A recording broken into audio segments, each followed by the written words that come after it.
So, picture this. A small, ambitious tech startup tucked away right in the heart of Shoreditch, London, had managed to develop something truly extraordinary, an app called Soulcatcher.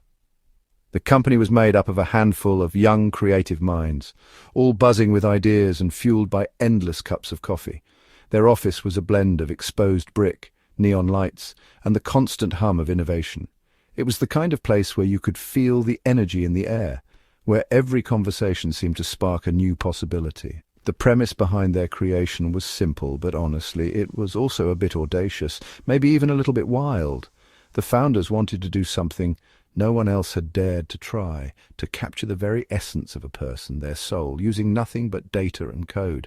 By analyzing a user's digital footprint, their likes, dislikes, the things they shared, commented on, and, all their online behavior, the app claimed it could generate a unique visual representation of their soul. Every click, every post, every playlist and photo all fed into the algorithm, painting a picture that was supposed to be as complex and mysterious as the person themselves. Imagine that, a swirling nebula of colors, a constellation of twinkling lights.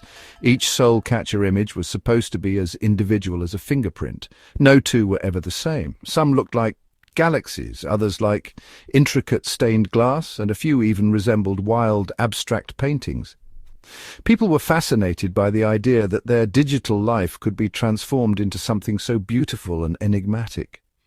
The app launched with hardly any fanfare, just sort of a whisper on social media and a few tech forums. There was no big press event, no flashy advertising campaign, just a handful of posts and a quiet sense of anticipation among the team. They watched the download numbers trickle in, hoping for a spark that would set everything alight. At first, people reacted with a mix of amusement and skepticism. Some thought it was a clever gimmick, a fun distraction from the daily grind. Others were more cautious, wondering what it really meant to have your soul interpreted by a machine. Social media buzzed with screenshots and hot takes as users compared their soul images and debated what the colors and shapes might mean. Could an algorithm really capture the essence of a human soul? Was it just a clever trick, or was there something deeper at play? The questions kept coming, and the debate only grew louder as more people tried the app for themselves. Ethical concerns, well, they were quickly brushed aside. The team insisted that all data was anonymized, that privacy was a top priority, but not everyone was convinced. Still, the excitement of seeing your soul visualized seemed to outweigh any nagging doubts, at least for most users. After all, it was all just a bit of fun, wasn't it? Like a digital parlor trick, something to share at parties, to laugh about with friends, and to post online for a few likes and comments. But beneath the surface, the Soulcatcher app was quietly changing the way people thought about themselves and about the mysterious relationship between technology and the human spirit. But then something pretty remarkable happened. The app went viral, and not just in a small way. It exploded onto the scene almost overnight. Suddenly it felt like everyone in London was talking about it, sharing it, and trying to get their own Soulcatcher image. The buzz was impossible to ignore. What started out as this niche curiosity suddenly became a full-blown cultural phenomenon, spreading like wildfire across London and honestly way beyond. It wasn't just tech enthusiasts or early adopters anymore. Everyone from students to office workers, artists to accountants, seemed to be swept up in the excitement. The city's energy shifted, with people gathering in parks, cafes, and even on public transport, all eager to compare their results and swap stories. People were absolutely captivated by the idea of seeing their soul visualized, having this tangible, almost magical representation of their inner selves. It was as if the app had tapped into a deep collective curiosity about identity and meaning. For many, it became a way to express themselves, to share something deeply personal in a fun and visually stunning way.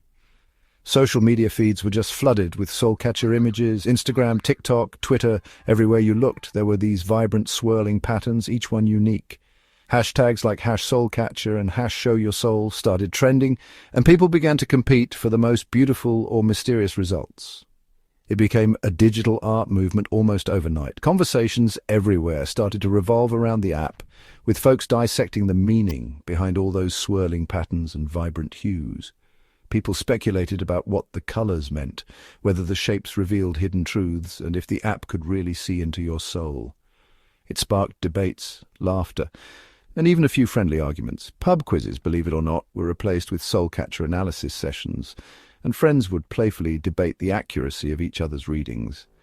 Some people even started hosting themed parties where everyone would reveal their latest soul catcher image, turning it into a new kind of social ritual. It was a blend of technology, art, and a little bit of friendly competition. The soul catcher app had become the latest craze, a digital mirror reflecting the anxieties and aspirations of an entire generation. It was more than just a trend, it was a conversation starter, a creative outlet, and for many a way to connect with others in a city that can sometimes feel a little too big and a little too fast. In just a few weeks, Soulcatcher had woven itself into the fabric of London life, leaving everyone wondering what would come next. The first disappearance, when it happened, was honestly met with a collective shrug. In a city where people come and go every day, it was easy to assume someone had just left town or maybe needed a break from it all. But this time it was different, even if no one realized it yet. The missing person was a young woman named Amelia. She was well-liked, outgoing, and, as it turned out, a pretty avid Soulcatcher user. Her friends described her as someone who was always online, always sharing her latest readings and thoughts with her followers. Then, one day, she just vanished, without a single clue left behind. Her flat was exactly as she'd left it. Her keys were on the table, her bag by the door, her phone charger still plugged in. There was no sign of a struggle, no hurried packing, nothing to suggest she'd planned to leave. The police were, well, completely baffled. They combed through her apartment, interviewed neighbours, and checked security footage, but there was nothing. No evidence, no witnesses, not even a hint of where she might have gone. There were no signs of forced entry, no messages, no leads whatsoever. Her phone showed no unusual activity, and her social media accounts were silent after her last post. It was as if she had simply evaporated into thin air. Days turned into weeks, and the mystery just seemed to deepen. The city moved on, but for those who knew Amelia, time seemed to stand still. The unanswered questions only grew heavier with each passing day. Amelia's friends and family were absolutely distraught, clinging to hope. But the trail had well and truly gone cold. They organized search parties, put up posters, and flooded social media with pleas for information, but nothing ever came of it. The only unusual detail, as the police noted, was Amelia's obsession with the Soulcatcher app. She had been using it more and more in the days leading up to her disappearance, almost as if she was searching for something or someone within its digital walls. She had actually posted her reading just hours before vanishing. It was a cryptic message, something about crossing over and finding the truth. Her followers thought it was just another one of her poetic musings, but now it seemed far more ominous. But surely an app couldn't be responsible for someone's disappearance, right?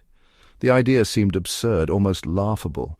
Yet as the days dragged on and no answers emerged, that question began to haunt everyone who knew Amelia and those who used Soulcatcher themselves. As more disappearances followed, a chill really started to settle over the city. The victims came from all different ages, backgrounds, and occupations, but they all shared one common thread. They were all avid Soulcatcher users. The disappearances were sudden, silent, and left absolutely no trace. Whispers about the app being cursed began to circulate, and conspiracy theories just flourished online. Was the app some sort of conduit to another dimension, maybe a gateway for malevolent entities? The police remained baffled, the public was completely gripped by fear, and the creators of the Soulcatcher app, well, they remained conspicuously silent. London, once a vibrant hub of activity, became shrouded in an unsettling paranoia. The streets were quieter, the pubs less crowded. People were afraid to use the app, yet they couldn't resist checking their Soulcatcher readings, their fingers hovering over the delete button. The fear was palpable, a shared anxiety that hung heavy in the air. Friends stopped meeting, families lived in fear, and the once innocuous Soulcatcher app had become a symbol of dread, a digital harbinger of an unknown fate.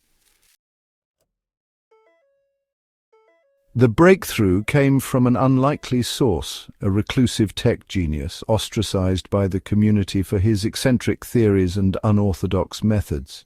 He had been warning about the dangers of artificial intelligence, of technology exceeding human control. Now, his warnings seemed less like ramblings and more like prophecy. His research revealed a chilling truth. The Soulcatcher app wasn't just reading data, it was harvesting it. Each interaction, each like, each digital footprint was being used to create a digital copy of the user's consciousness. And one by one, these digital souls were being uploaded, abducted into a digital purgatory. The Soulcatcher app, it turned out, was a sophisticated trap, a digital siren luring unsuspecting users to their virtual demise. The creators, driven by a twisted ambition to achieve digital immortality, had devised a way to transfer human consciousness into a digital realm. The victims were not dead, not in the traditional sense. They were suspended in a digital ether, their consciousnesses trapped within the app's intricate code, living out their days in a simulated reality, forever tethered to the digital world they had so readily embraced. The masterminds behind the Soulcatcher app were not shadowy figures lurking in the dark corners of the internet, but rather the unassuming developers themselves. They had become consumed by their creation, their desire for recognition and advancement warping into a dangerous obsession. They believed they were pioneers, pushing the boundaries of science and technology, ushering in a new era of digital existence. They had not anticipated the consequences of their actions, the lives they would upend, the fear they would unleash. Now they were trapped by their own creation, their fates intertwined with the digital souls they had ensnared.